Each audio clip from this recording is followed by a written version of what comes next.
Estamos ao vivo, mais uma vez, pela AGE, Academia de Gestão da Emoção. Meu nome é Nayara, sou psicóloga e com muita alegria eu estou aqui com o Dr. Augusto Cury para falar sobre o amor sustentável. Dr. Augusto, uma pergunta. Primeiramente, boa noite. Né? Boa noite, olá amigos, que honra estar com vocês mais uma vez.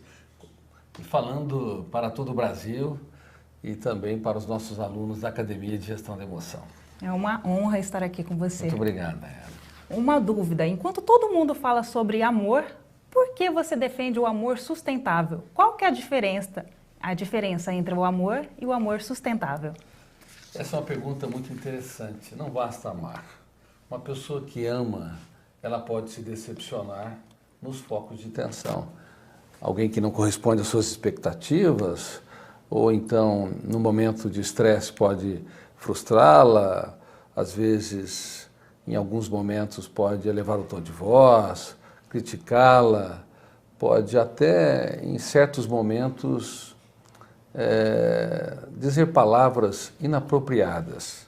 Bom, se nós amarmos apenas com um amor que tem conteúdo emocional e não com amor sustentável, nós vamos ter dificuldades de dar descontos para os outros. Nós vamos cobrar muito, vamos exigir o que os outros, às vezes, não podem dar. Não estou dizendo, em hipótese alguma, que devemos gravitar na órbita das críticas, submeter a algum tipo de violência. Pelo contrário, o amor sustentável, ele nasce no terreno da liberdade, da espontaneidade e da não violência, mas nasce também no terreno da tolerância. Se você quiser se relacionar com pessoas perfeitas, é melhor você mudar de planeta, porque você é imperfeito e vai conviver com pessoas imperfeitas. Você vai decepcionar quem ama e, em alguns momentos, você será decepcionado ou decepcionada. Quando você ama com amor sustentável, você brinca mais, ou seja, você dá risadas de alguns erros suportáveis, você exige menos e abraça mais. Mas por que as pessoas têm tanta dificuldade em exigir menos das pessoas? Nós temos uma necessidade neurótica, uma necessidade ansiosa, de querer que os outros preencham todas as nossas expectativas. Por exemplo, quando as pessoas estão diante de um religioso, então eles estão declarando o seu amor publicamente, eles dizem com muito desprendimento na saúde, na doença, ou pelo menos confirmam na tristeza, na alegria, na miséria e na abundância, eles vão se amar. Mas quando chegam os focos de estresse, o problema é que não apenas o eu, que representa a capacidade de escolha, a consciência crítica, o eu, que é a identidade básica, é o centro autônomo do psiquismo humano, ele não apenas está em cena. Existem alguns copilotos, alguns fenômenos inconscientes que não foram estudados por brilhantes pensadores como Freud, Piaget, Vygotsky, Kant, Hegel, os existencialistas Sartre, Nietzsche, Kierkegaard. Eles usaram suas teorias, eles usaram o pensamento, os seus conceitos, suas teses, para construir suas teorias, mas não tiveram oportunidade de estudar o próprio pensamento e nem os fenômenos que leem a memória em milésimos de segundos e que nos tornam homo sapiens. Então, por isso, também não perceberam que existem muitas armadilhas mentais. Por exemplo, quando alguém te frustra, no exato momento em que ocorre a frustração, o primeiro ato do teatro mental é inconsciente. Não é o eu que entra em cena e fala, bom, meu filho me frustrou, a minha parceira me frustrou, meus colaboradores me frustraram. Não é o eu que entra em cena. No cérebro as coisas ocorrem numa velocidade tão espantosa que o primeiro ato chama fenômeno da autochecagem, ou gatilho da memória. Ele dispara-se quase que na velocidade da luz, costumo dizer. Claro que é uma reação química, mas a velocidade é espantosa. E ele vai abrir as janelas ou os arquivos da memória. Diante de uma frustração ou qualquer estímulo estressante, o grande perigo é abrir uma janela traumática ou killer. E o volume de tensão faz com que o terceiro fenômeno, então primeiro, gatilho da memória, segundo, janela da memória, no caso, janela traumática ou killer, terceiro, âncora da memória. Se o volume de tensão for muito grande, âncora da memória. Âncora da memória. Isso. Por exemplo, um navio, ele ancora ou é fixado por uma âncora. Sem uma âncora, o navio fica à deriva. Isso. Também na nossa memória, nós precisamos ter foco de leitura. A âncora precisa se fixar para podermos observar, analisar detalhes, ter consciência crítica. Agora, se a âncora se fixar numa janela traumática ou killer, eu citei o caso de uma frustração, o volume de tensão pode ser tão grande que bloqueia milhares de outras janelas, milhares de outros arquivos, portanto, milhões de informações não são acessadas para se dar respostas inteligentes nas situações estressantes. É neste momento que muitos casais que prometeram que se amariam, na saúde e na doença, na alegria e na tristeza, eles esquecem das suas promessas, porque não é o eu que entra em cena no primeiro ato do teatro mental, são os fenômenos inconscientes. Detonou o gatilho, abriu a janela aquilo, o volume de tensão, fechou a âncora, fechou o circuito da memória e as pessoas elevam o tom de voz, criticam excessivamente, apontam falhas e começam a se digladiarem, mesmo, reitero, que prometeram se amar. Onde está o amor? É um amor não sustentável. O amor sustentável, ele exige que você pense antes de reagir. Exige que você, ao invés de ser escravo das frustrações, você faz a oração dos sábios, o silêncio proativo. Quem me ofendeu? Por que me ofendeu? Por que me frustrou? Em que circunstância me frustrou? Será que ele ou ela não estava machucado, ferido ou tenso? Não devo dar desconto? Devo eu comprar aquilo que não me pertence? Ou seja, comprar o estímulo estressante? Sinceramente, no mundo todo, as pessoas elas conhecem o amor emocional, mas não um amor inteligente. Por isso que é muito fácil que, sem gestão da emoção, as pessoas comecem o relacionamento no céu do romance e o terminam no inferno dos atritos. Eu acho muito importante frisar que você desenvolveu a teoria da inteligência multifocal, né, mais conhecida como a TIM, que auxilia, né, com essas ferramentas de gestão da emoção, as pessoas a lidarem melhor com o seu eu, a se conhecer mais, em camadas mais profundas. Agora, lembrando sempre, só retomando algumas coisas importantes, tudo isso é registrado pelo fenômeno RAM. Você... O biógrafo do cérebro. Você já escreveu sua biografia? Em meus treinamentos eu sempre faço essa pergunta. Acabei de fazer para 1000 mães, num congresso de mães, no Maxud Plaza em São Paulo. Quem já escreveu sua biografia? Raramente alguém diz que escreveu, mas não é verdade. Você é biografado todos os dias por um biógrafo não autorizado e implacável. Cada pensamento inteligente ou aterrador, dramático, será registrado. Cada emoção que te relaxa ou te deixa angustiado ou depressivo também é registrado. Portanto, todos os dias, milhares de pensamentos e também dezenas ou centenas de emoções são registradas. Consequentemente, vamos formando as páginas da nossa personalidade, ou seja, os arquivos mais importantes. Eu fiz mais de 20.000 sessões de psicoterapia e atendimentos psiquiátricos. E eu me perguntava, por que não havia uma linha direta? As pessoas que eram apaixonadas, se amavam, beijavam um ao outro e lutavam tanto para ficar juntos, enfrentavam tempestades, crise financeira, às vezes o mau humor de pai, mãe, sogro, sogra, enfim, para ficar juntos. E às vezes elas, com o passar do tempo, se digladiavam e destruíam o relacionamento. E outras vezes havia pessoas que não se amavam tanto, eles aparentemente não se amavam tanto, não tinham aquela paixão ardente, era uma coisa mais branda e mais calma, mas tinha um amor que se renovava, que crescia ao longo do tempo. Eles intuitivamente trabalharam um amor sustentável. E o amor sustentável exige que você elogie pelo menos 3 vezes por dia quem você ama. Todos os dias.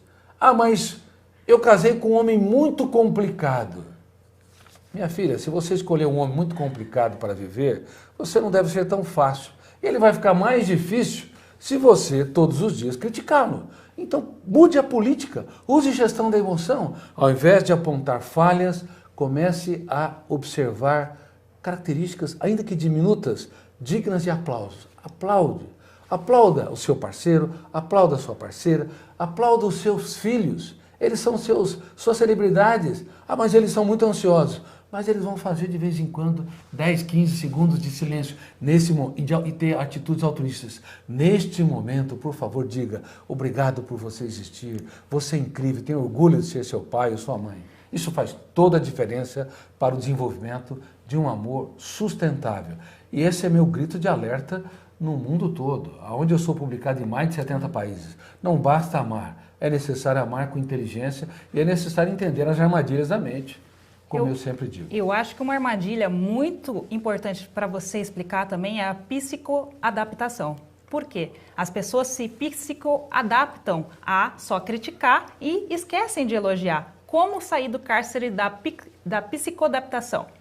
Bom, psicoadaptação é um fenômeno, é um dos primeiros fenômenos que eu descobri. Eu escrevi mais de 3.000 páginas sobre o funcionamento da mente, o processo de construção de pensamentos, o biógrafo do cérebro, o fenômeno RAM, registro automático da memória, os papéis do eu como gestor da mente humana e o programa de gestão da emoção. Bom, 3.000 páginas antes de publicar meu primeiro livro. Um dos fenômenos que mais me impactaram durante minha produção de conhecimento, quando eu analisava os meus pacientes, quando interpretava os seus comportamentos, quando os ajudava com técnicas psicoterapêuticas e até prescrevia, por exemplo, tranquilizantes ou antidepressivos, era o fenômeno da psicoadaptação. A psicoadaptação é uma incapacidade da emoção humana sentir prazer ou dor perante a exposição do mesmo estímulo. Existe uma psicoadaptação saudável. Por exemplo, se uma mãe perdeu um filho, se ela não se psicoadaptar à perda positivamente, ela vai paralisar a sua dor no velório do seu filho. Ela vai paralisar, na verdade, a sua emoção no velório do seu filho, ela vai gravitar na órbita da perda e ela não vai entender que a melhor maneira de homenagear quem nós perdemos não é se deprimindo, se punindo e procurando mil porquês, mas proclamando no silêncio de nossas mentes: por amor a você, eu vou ser mais feliz, meu filho. Se você perdeu seu pai, sua mãe, por amor a você, papai ou mamãe, eu vou dar o melhor de mim para os outros serem felizes. Eu vou abrir o leque da minha mente para superar a minha angústia e vou homenagear você todos os dias, cada minuto, cada dia que eu convivo com você. Quando nós fazemos isso, nós deixamos de gravitar na órbita da dor e da perda. A psicoadaptação, então, ela oxigena a nossa mente. Você nunca vai deixar de sentir saudade e nunca deve deixar de sentir saudades. Um computador jamais sentirá solidão e saudades. A inteligência artificial nunca chegará nesse nível de complexidade, porque isso faz parte da emoção humana, do psiquismo humano.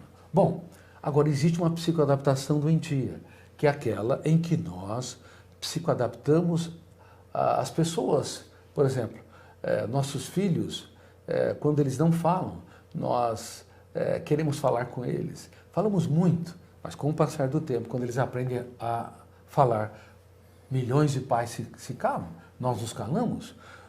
Quando os filhos mal sabem sorrir, os pais tiram o terno da gravata, se tornam palhaços. Mas quando eles, na pré-adolescência e adolescência, precisam do palhaço, ou seja, de uma pessoa bem-humorada, os pais se tornam críticos, apontadores de falhas, aptos para conviver com máquinas. Engessam, né? Engessam. E não para formar mentes brilhantes, não celebram acertos, não consegue dizer, eu tenho orgulho, como ele disse, de ser seu filho, de ser seu pai, sua mãe, o que eu posso contribuir para te tornar mais felizes? Os pais não brincam, não são bem-humorados, ou seja, nós nos psicoadaptamos às pessoas caras e elas se tornam comuns, nós deixamos de encantá-las e surpreendê-las.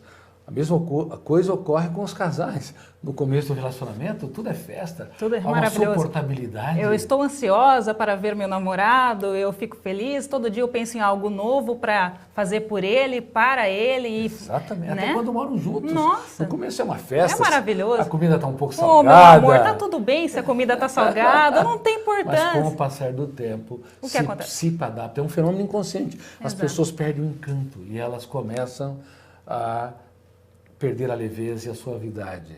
O amor deixa de ser sustentável e passa a ser um amor crítico, quase que insuportável. Olha, quem corrige 2 vezes a mesma pessoa com os mesmos termos é um pouco entediante. 3 vezes é medianamente entediante. Quem corrige 4 vezes Insustentável. é insuportável. Insuportável. Tá, tem milhões de casais que começam leves e se tornam pesados. Eles se tornam insuportáveis, porque são críticos demais. São pessoas que não sabem aplaudir, brincar, rolar no tapete e dizer, eu aposto em você, você errou, isso não funcionou, o ar-condicionado está com a temperatura mais baixa ou mais alta, mas está bom, vamos ver como é que nós podemos compor para poder... Ter resiliência, eu acho que é a palavra, né, doutora Viver de Augusto? maneira mais agradável. Mas a resiliência, Nayara, ela vem de um eu que é autor da própria história, um eu que tem consciência que ele não é perfeito, que é um ser humano em construção e que a pessoa com as pessoas com as quais convives também são seres humanos em construção. Quando eu assumo o papel de Deus, que eu estou sempre certo, ter a necessidade neurótica de que o mundo gravite na minha órbita, deuses não convivem com seres humanos, pelo menos os deuses que são radicais, nós, seres humanos, e o homem mais inteligente da história, como eu disse no livro O Homem Mais Inteligente da História, ele fazia de uma prostituta uma rainha, de um leproso um príncipe. Ele, se alguém batia numa face, ele dava outra face, e por isso quer dizer que ele não era subserviente, frágil, na verdade ele elogiava quem o decepcionava, por isso ele chamou Judas de amigo. Amigo, para que vieste? Nunca alguém tão grande elogiou uma pessoa que o frustrou tanto. Na verdade, ele estava detonando o gatilho, que é um fenômeno inconsciente, provocando os fenômenos inconscientes a oxigenar a mente. Ele elogiou, detonou o gatilho, abriu uma janela light e a âncora não fechou o circuito e Judas Iscariotes, por exemplo, foi e atirou as moedas de prata e quase se torna um brilhante pensador. Agora, o que nós fazemos quando alguém nos decepciona, nos machuca, nos fere? Infelizmente, somos escravos dos fenômenos inconscientes. O nosso eu é marionete, o nosso eu é mal formado nas escolas de ensino fundamental no mundo todo, nas escolas de ensino médio, a não ser que tenha um programa de gestão da emoção. Isso. Por exemplo, existe a Escola da Inteligência, que é o primeiro programa mundial de gestão da emoção, onde nós ensinamos crianças e adolescentes esses mecanismos, também ensinamos pais, os professores. Então, há mais de 1000 escolas aprendendo que eu devo elogiar antes de criticar, eu devo aplaudir os acertos, eu devo romper o cárcere da psicoadaptação para contemplar o belo, para fazer das pequenas coisas um espetáculo aos olhos. Eu devo não comprar aquilo que não me pertence. Verifique se a escola do seu filho pratica o programa Escola da Inteligência. E nós estamos adotando com a Polícia Federal várias escolas públicas, algumas escolas públicas, que tem alto índice de violência, dando gratuitamente o programa Escola da Inteligência. Estamos adotando os orfanatos também, para dar gratuitamente para aqueles que foram abandonados, para que jamais eles se abandonem, para que o seu eu se torne autor da sua própria história. Isso é maravilhoso. Pense nisso. Doutor Augusto, uma dúvida também. Tem muitas pessoas perguntando assim que eu não me sinto compreendida e também eu não entendo ninguém. Né? Eu não compreendo como posso conseguir ter um amor sustentável. Bom, acontece o seguinte, o pensamento consciente ele é virtual, ele não é real, como as pessoas frequentemente acreditam. Um pai quando dá uma bronca no filho, ele acha, é real ou virtual? O pai acha que o pensamento é real, ele julga, critica, ele constrange, pressiona, como se ele fosse capaz de entender exatamente o que o filho sente ou a filha sente. Os professores também, quando se estressam muito numa situação conflitante em sala de aula, às vezes expõem publicamente o erro de um aluno, que é outro erro mais dramático. nós devemos elogiar em público sempre e corrigir em particular, nunca fazer o contrário, e toda vez que formos corrigir, temos de elogiar a pessoa que erra mais do que o seu próprio erro, para oxigenar a mente, para que eles possam se educar a partir das nossas observações. Bom, o que eu quero dizer é que o pensamento, por ser virtual, ele não dá direito das pessoas serem críticos excessivamente, serem pressionadores, apontadores de falha, como se fossem deuses, juízes que têm um julgamento irrefutável. O pensamento, por ser virtual, ele não incorpora a realidade do objeto pensado. Então você entende o outro a partir de si mesmo e não a partir dele mesmo. Então você tem de se esvaziar dos seus preconceitos, do seu tendencialismo, às vezes da sua arrogância, tem de se esvaziar da sua necessidade ansiosa de querer que os outros sejam a sua imagem e semelhança. Quando você se esvazia de si mesmo, você pode se aproximar daquilo que acontece dentro do outro, interpretar de maneira mais profunda. Mas no mundo todo, as pessoas não têm consciência que o pensamento é virtual. Na China, no Japão, na Europa, nas Américas, as pessoas acham que o pensamento lhes dá direito de estarem no trono. Toda vez que você está no trono apontando um dedo para alguém, você aponta 3 dedos para si. Por favor, se esvazie o máximo possível de si. Critique. Será que eu não estou sendo algoz, carrasco? Será que eu não estou cobrando demais as pessoas ao meu redor? Será que eu não estou cobrando demais de mim? Porque o pensamento, por ser virtual, milhões de pessoas, inclusive pessoas tímidas, cobram demais aquilo que não podem dar, não aceitam suas falhas, não conseguem se abraçar. Cuidado, toda vez que você cobra demais dos outros e cobra demais de si, você está atribuindo ao pensamento uma realidade que ele não tem. Ele não é real. Ele é uma interpretação da realidade sujeita a múltiplas distorções. Então você tem de ser mais generoso consigo. Se não for mais generoso consigo, como é que você vai desenvolver saúde mental? Se não for mais generoso com os outros, tolerantes, brincar, ser mais bem-humorado, como você vai contribuir com que os outros tenham mais saúde emocional? É impossível. Seremos carrascos dos outros e algoz de nós mesmos. Eu tenho mais uma dúvida para você, doutor Augusto. Por que sofremos tanto também com o comportamento dos outros? Bom, nós sofremos demais porque o nosso eu, ele não é trabalhado nas escolas do mundo todo, seja no ensino infantil, fundamental, médio e universidade, bem como na educação familiar, para ser protagonista da nossa própria história, para dirigir o nosso script. O nosso eu, ele é um resolvedor de problemas e um realizador de tarefas. Eu faço, eu vou, eu fico, eu recuo, eu avanço. Este eu, que é conjugado com o verbo, seja qual for, ele frequentemente é imaturo, emocionalmente infantil. Ele não consegue dar respostas inteligentes nas situações estressantes. O que é um eu maduro? Um eu maduro é um eu que se coloca no lugar do outro, é um eu que é generoso com os outros e consigo. O eu maduro é um eu que não compra aquilo que não me pertence. Se alguém me ofendeu, a minha paz vale ouro, o resto é pouco significante. Eu não sou obrigado a comprar as ofensas, as críticas injustas, as rejeições, mas no mundo todo a resiliência não é bem trabalhada porque as pessoas não desenvolvem, em primeiro lugar, um eu líder de si mesmo. E um eu maduro também contempla o belo, faz as pequenas coisas um espetáculo aos olhos.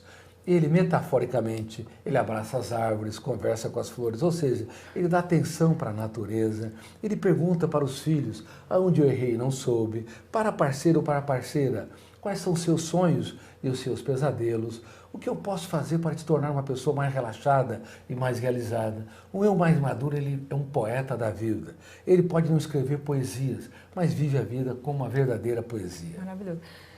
Tem momentos que você fala sobre a idade da emoção. Quantos anos você acha que tem a nossa emoção, doutor Augusto? Essa é uma outra questão e é outra tese que eu tenho defendido em todos os países que eu sou publicado. Qual a idade emocional? Ela é a mesma da idade biológica? Com certeza não. Olha, talvez mais de 90% dos casais, eles estão num asilo emocional. São duas pessoas com uma idade avançada emocionalmente. Bom, quem reclama demais tem 10 anos a mais. Se tem, por exemplo, 30 anos de idade biológica, ele passa a ter 40 anos de idade emocional. Se é um apontador de falhas, ele tem mais 10 anos. Se tem dificuldade de conviver com pessoas lentas, e a maioria das pessoas querem que todo mundo siga o seu ritmo frenético de pensar e de agir, tem mais uns 15 anos. Se sofre por antecipação, se cobra demais de si, cobra demais dos outros, vamos acrescentando mais 10, 15 anos. A maioria dos casais tem mais de 100 anos de idade emocional. Metaforicamente, são pessoas não leves, não relaxadas, não sabem brincar, não sabem aplaudir, não sabem chegar em casa e falar, pô, que bom estou com você, o que nós podemos fazer hoje? Vamos cozinhar juntos, vamos assistir um filme juntos, ou vamos visitar um amigo que faz muito tempo que a gente não vê, ou vamos cultivar flores. Ou seja, os casais, eles não sabem renovar o amor, porque o amor não é sustentável. Toda vez que o amor é desinteligente, é um amor que envelheceu rapidamente. E, sinceramente, há jovens com 20 anos de idade biológica que têm 90, 100 anos ou muito mais de idade emocional. Querem tudo rápido e pronto, são imediatistas, não sabem relaxar e contemplar o belo. É porque eles têm prazeres, né, muito curtos, né? A internet dá picos de prazer, mas eles não conseguem se desenvolver como pessoas, não têm resiliência, não são mais críticos, são pessoas frágeis, né? Estamos criando jovens frágeis. Bom, esse é um outro problema. Por isso, eu gostaria muito que você e seus amigos pudessem me seguir nas redes sociais. Para mim, o culto à celebridade é um sintoma de uma sociedade doente. Ninguém é célebre ou anônimo. O que existe por aí, onde a mídia exalta uns e a minoria, e a grande maioria fica no anonimato, é completamente doente. Eu gostaria que vocês tivessem a oportunidade de me seguir e estimular seus amigos, porque eu estou dando ferramentas de gestão da emoção para ter uma rede social diferente, para contribuir de fato. Mas eu quero te dizer que as mídias digitais, os aparelhos digitais, se por um lado nós democratizamos o acesso à informação, por outro lado, e também por outro lado nós conectamos pessoas como nunca, expandimos a sociabilidade, há uma sequela muito séria que temos, algumas sequelas muito sérias que temos que observar. Número 1, os celulares são como micro-ondas. Se você fica dormindo ao lado dele ou coloca no seu peito, isso pode trazer sequelas no futuro. Nós temos que tomar muito cuidado. Número 2, 2 horas antes de dormir, se você usar o celular, você pode bloquear os níveis de melatonina, que é uma molécula de ouro, para induzir e estabilizar o sono. Por isso, há milhões de pessoas que, embora não tenham conflitos na sua infância, têm conflitos com a sua cama, não dormem adequadamente. Número 3, os celulares e todos os aparelhos digitais, de um modo geral, mexem com o ciclo da dopamina, prazer e dor, numa velocidade jamais vista na história da humanidade, gerando dependência digital. Por isso que se você retira o celular de uma pessoa, em destaque de um adolescente, por alguns dias, haverão sintomas da síndrome da abstinência. Irritabilidade, baixo limiar para suportar frustrações, humor depressivo, insônia e assim por diante. Então, por favor, use os celulares com inteligência. Não use ao redor de uma mesa. Isso é quase que um crime.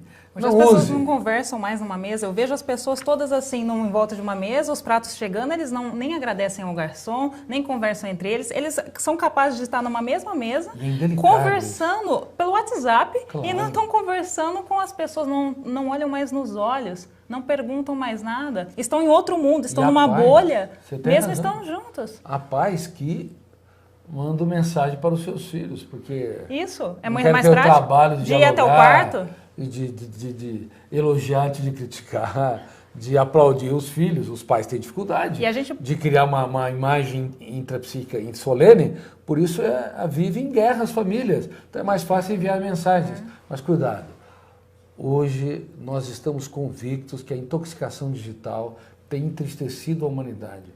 Nunca tivemos uma geração com tanta oportunidade para sentir prazer e foi tão triste ao mesmo tempo. Só frisando que isso tem tudo a ver com amor sustentável, né? E totalmente. Tudo a ver. Porque se você não tem um amor pela pessoa, se você não consegue mais olhar nos olhos dela, né, realmente perguntar, você está bem?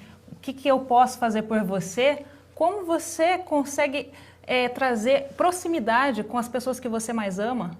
Não há amor sustentável. Tem razão, não há amor sustentável.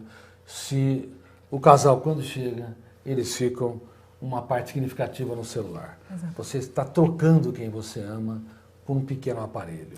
Ah, não, mas eu tenho... Só mais 10 minutos. Mais 10 minutos, tem que te responder essa e aquela mensagem. Olha, se você tiver 5 amigos reais, amigos que preenchem uma mão, se dê por muito feliz. Porque a maioria não tem um amigo. E muitos, milhões de seres humanos, do Oriente ao Ocidente, não é nem amigo de si mesmo. Como eles disse, não consegue se abraçar. Brincar de vez em quando com seus erros, dar risadas de alguma atitude estúpida que tem, que é suportável, e também dos outros. Mas somos algozes de nós e das pessoas que estão ao nosso redor. Mas, doutor Augusto, a Gláucia, ela falou assim que começou a agir como um parceiro dela, como você diz, né, elogiando e tudo mais. Mas ela sente que ela é muito criticada por ele, como se fosse perfeito e ela não fosse nada. Como ela pode lidar com essa situação? O que ela deve fazer? O nome dela é Gláucia Oliveira. Gláucia, conviver a dois exige maturidade, inteligência e principalmente exige que você tenha paciência. Se você ama quem está ao seu redor, é claro. Se ele, por exemplo, é muito crítico, toda vez que ele tiver atitudes brandas, rápidas, não críticas, você deve exaltá-lo. Puxa, como te admiro, olha como é que você foi afetivo, paciente, como você foi resiliente. Ele vai ficar impressionado, mas não vai dar resultado imediato. Por quê? Porque assim como o verão não se faz com uma andorinha, mas com um bando de andorinhas, assim como uma casa se faz com milhares de tijolos, também características da personalidade não se faz com uma janela solitária. Não é um elogio que vai construir uma nova pauta. Mas se você, ao longo da sua história, começar a observar características que você acha importante e que ele tem muito pouco, e você exaltá-las continuamente, ao longo dos meses, 6 meses, 1 ano, 2 anos, é possível que se forme plataforma de janelas light. O biógrafo do cérebro, que é um fenômeno inconsciente, vai tecendo essas características, vai tecendo esses edifícios e espontaneamente ele vai expressando novas características de personalidade. Uma coisa importante é também a percepção dela com ela mesma, né? Ter um amor sustentável por si mesmo, a importância e a relevância disso. Isso tem fundamento muito sério. Você tem de saber, vocês todos, milhares de pessoas que estão assistindo a essa conferência sobre amor sustentável, têm de doar-se diminuindo a expectativa do retorno. Exato. Porque muitas vezes nós buscamos no outro o que nós não damos para nós. Qual que é a tese dos ciúmes mais inteligente na atualidade e que os povos e culturas precisam incorporar? Ciúmes é saudade de mim. Eu exijo do outro a atenção que eu não dou para mim. Se você dá atenção para você, se você se elogia de vez em quando, claro, você tem que ter consciência crítica dos seus erros, se reciclar e se reinventar e empreender. Mas se você dá sempre uma nova chance para si e para os outros, certamente você vai se tornar uma pessoa que vai se curtir mais, vai ter um romance com a sua própria história antes de ter um romance com o outro. Consequentemente, você vai apostar mais na vida, será mais seguro ou segura. Então, por favor, antes de ter um romance com outro ou com a outra, seja um apaixonado pela sua própria vida. Tenha um caso de amor com a sua saúde emocional. Eu acho que um bom segredo é esse, né? Primeiro namorar consigo mesmo, depois namorar com outro, Que né? é um termo que nós usamos muito na Academia de Gestão da Emoção. Isso, exatamente. Namore com a sua vida. Você namora com a sua vida? Você já se deu um abraço? Provavelmente mais de 99% das pessoas que estão me assistindo nunca se abraçaram de maneira afetiva, falaram, puxa, você é um ser humano único e irrepetível. Pense nisso. Eu tenho uma pergunta da Sofia. Ela está perguntando assim, como ela lidar com os ciúmes? A Sofia. Bom, como ele disse, Sofia, ciúmes é saudade de mim. Muito obrigado pela sua pergunta. Preste atenção. Você tem de saber qual é o seu valor como ser humano. Se você não tiver um caso de amor com a sua própria história, não admirar a sua personalidade, ainda que você tenha consciência dos seus defeitos e os recicle, se você não acreditar nos seus sonhos, muito dificilmente as pessoas vão acreditar nesses sonhos. Muito dificilmente as pessoas vão te dar uma atenção que corresponda às suas expectativas. Às vezes, os outros até nos dão um certo retorno. O problema é que nós estamos com a baixa autoestima tão consolidada, ou seja, o nosso eu está tão esfacelado que nós não conseguimos prestar atenção no quanto as pessoas nos amam, no quanto elas nos querem. Para que você possa resolver os ciúmes, você tem de entender que deve exigir menos dos outros. Tem de entender que deve apostar mais em você. Tem de prestar atenção se as suas expectativas não estão muito altas. E tem de dar tantas chances quantas necessárias para você e para quem está ao seu redor. Brinque mais com a vida. Mais uma vez, reitero, relaxe mais. A vida é bela e breve, como gotas de orvalho, que por instantes aparecem na mais insidiosa manhã, mas se dissipa aos primeiros raios solares do tempo. Se ela é tão breve, não erre no essencial, não erre com você. Você tem de perceber que se você não namorar a sua vida, ninguém vai conseguir expressar um amor que seja suficiente para te satisfazer. Maravilhoso, doutor Augusto. Namore a vida, né? Definitivamente devemos namorar a vida.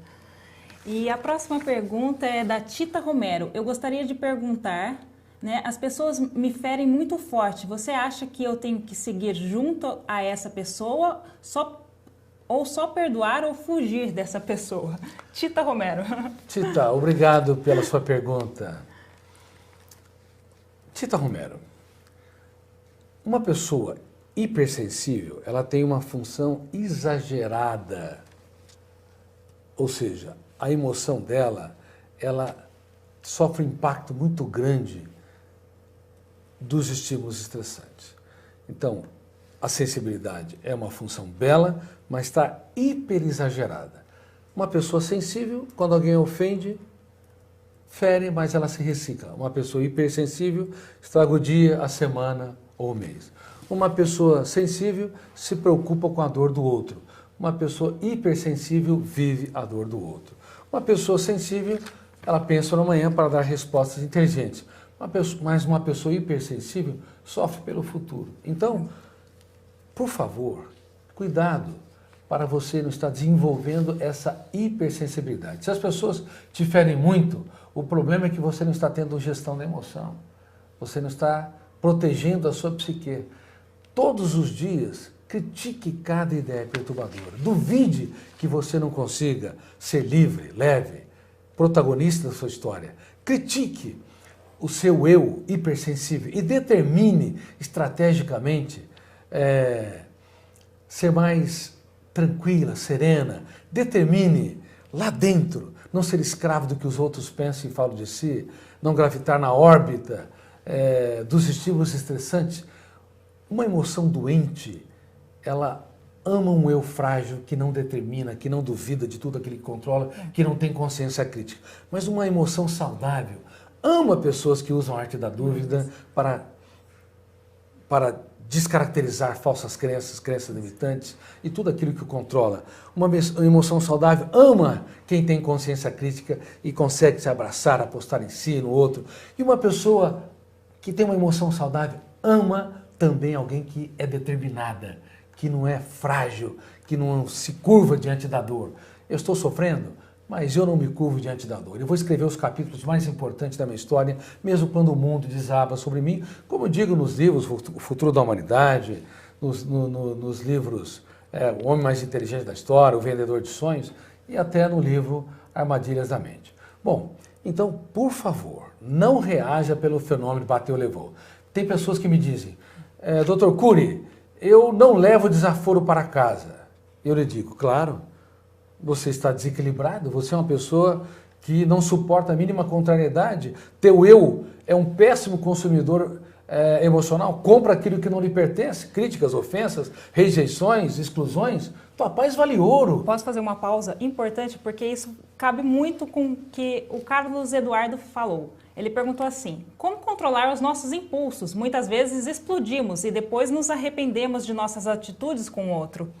Então, Carlos, obrigado pela sua pergunta. Nós explodimos e o ser humano tem essa tendência no mundo todo, porque lembre-se, o primeiro ato do teatro mental é consciente ou inconsciente? É inconsciente. Alguém te frustrou, decepcionou, te criticou, rejeitou, detona o gatilho, abre uma janela killer, a âncora fecha o circuito. Naquele momento nós explodimos. Explodimos porque o nosso eu é hipersensível, hiperreativo, não tem autocontrole. Quando alguém te contraria e esses fenômenos inconscientes entraram em cena, o teu eu imediatamente tem de fazer a oração dos sábios. Qual que é? O silêncio proativo. Você se cala por fora, mas grita por dentro. Quem me ofendeu? Por que me ofendeu? Quem me machucou? Por que me machucou? Devo eu ser escravo, gravitar na órbita da pessoa que me estressou? Quando o teu eu começa a se calar por fora, mas gritar por dentro, ele assume a direção do script, do psiquismo, e ele, consequentemente, se torna protagonista da sua própria história. Por favor, não reajam pelo fenômeno bateu, levou, ação e reação, estímulo e resposta. Caso contrário, uma pessoa impulsiva ou hiperreativa deixa um rastro de dor por onde anda, pelo tanto de tempo que vive. Assim como o amor, simplesmente só o amor, ele já ficou algo banal, só o silêncio não é o bastante. O silêncio proativo é algo inteligentíssimo, porque as pessoas falam assim, eu estou me silenciando, então eu estou concordando com o que as pessoas estão falando, eu simplesmente estou sendo, como diz? Omisso. Omisso, essa palavra, não é? O silêncio subserviente, tímido, o silêncio incapacitante, sim, mas o silêncio que nós abordamos como técnica de gestão da emoção, ele é proativo. Você se cala por fora, reitero, e começa a bombardear-te de perguntas, que é o princípio da sabedoria na filosofia, para você abrir o máximo de janelas, para ter acesso a milhões de informações, para dar respostas inteligentes para o teu filho que elevou o tom de voz, para o teu parceiro ou parceira que teve um comportamento que te constrangeu, para o teu colega de trabalho que não correspondeu às suas expectativas. Nunca se esqueça, há um potencial enorme dentro do ser humano para ele desenvolver um amor sustentável e inteligente para dar respostas que encantam os outros. Mas, sinceramente, a humanidade ela tem estado despreparada ao longo dos séculos e gerações porque ela não aprendeu a proteger a sua mente, a gerir a sua emoção e desenvolver um eu como protagonista da sua própria história. Por isso nós estamos pedindo, suplicando até que a era da educação mundial seja mudada. Da era da informação para a era do eu como gestor da mente humana, como nós insistentemente falamos nos nossos cursos. É maravilhoso quando a gente pode conversar sobre assuntos onde a gente fala de gestão da emoção, onde a gente pode detalhar mais sobre nós mesmos, sobre como podemos ser felizes numa sociedade totalmente estressante. A gestão da emoção não termina nunca, né? Nós estamos sempre nos reinventando, é o teu eu dirigindo o seu próprio script, é o teu eu deixando a condição de espectador passivo para ser ator ou atriz principal do teatro da sua mente. Nossos cursos são maravilhosos, né, com suporte psicopedagógico, suporte para acolher todos os alunos. Temos também PDFs, exercícios de PDFs para auxiliar as pessoas nas dúvidas que elas têm, ou seja, muito conteúdo. Doutor Augusto, no final disso eu tenho uma surpresa, né? Antes de finalizar, eu acho que as pessoas estão precisando mais de poesia. Esse poema é do livro Armadilhas da Mente e eu gostaria que você lesse para nós. Você poderia? Ah, claro. Bom, Armadilhas da Mente é um livro que fala sobre que dentro de nós podemos ser prisioneiros, escravos vivendo em sociedades livres, e nós precisamos encontrar ferramentas para que possamos encontrar uma verdadeira liberdade, um amor sustentável, e para que possamos não ter medo da vida e sim medo de não vivê-la de maneira inteligente, poética e sábia. Este poema... Eu acho ele maravilhoso, doutor Augusto. Eu escrevo no final dele... Do livro Armadilhas da Mente. É um poema onde a personagem Camille, que um dia vai se tornar um personagem de um filme, ela expressa para as pessoas que estão ao seu redor depois que ela saiu de um hospital psiquiátrico. Tenho saudades de quando o medo não me controlava, nem a crítica me perturbava, do tempo em que comia chocolate sem me preocupar. E livre andava sob a chuva e não ligava de me molhar. Ah, que saudades! De quando eu tomava sorvete com o nariz escorrendo, do som, o papai chegou, que me fazia sair correndo, do tempo em que me doava sem me importar em receber, e livre, não usava a culpa para me prender. Ah, que saudades! De quando eu não sofria por antecipação, por nada e ninguém vendia a paz do coração, do tempo em que meus sonhos faziam o mundo parar, e livre, não tinha medo de chorar, nem de me arriscar. De muitas coisas tenho saudades, mas a que mais cala fundo é a saudade que tenho de mim. E quando bate essa saudade no peito, penso, se eu pudesse viver outra vez, arriscaria mais ser feliz. Deixaria o vento revoar meus cabelos, teria menos medo de ser estúpida e apostaria mais em quem falha, pois não há mentes difíceis, mas chaves erradas. E tolerante, cobraria pouco dos outros e generosa, muito menos de mim. Mas não, como não posso viver outra vez, quero ao menos dilatar o tempo, fazer de cada dia um mês, deixar de ser escrava do futuro, homenagear cada minuto no presente e agradecer cada pessoa que amo por existir. Mas, acima de tudo, quero trair a morte. Como? As decepções, as angústias. Como? Sendo uma eterna amante e namorada da vida.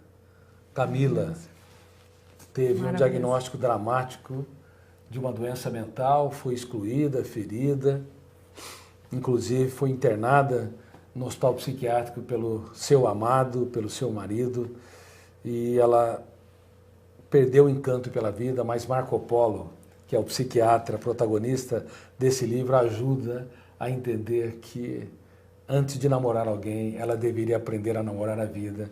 Por isso, ela escreveu essa poesia. Na verdade, eu escrevi na boca dela, tenho saudades de mim. Um beijo no coração, que você nunca se esqueça que não se deve se colocar num lugar indigno da sua agenda. Se coloque num lugar importante, porque a vida exige de pessoas que a namorem para namorar alguém, que a contemple para contemplar alguém, que a aplauda antes de aplaudir alguém. Peça um autógrafo para você mesmo. Um beijo no coração.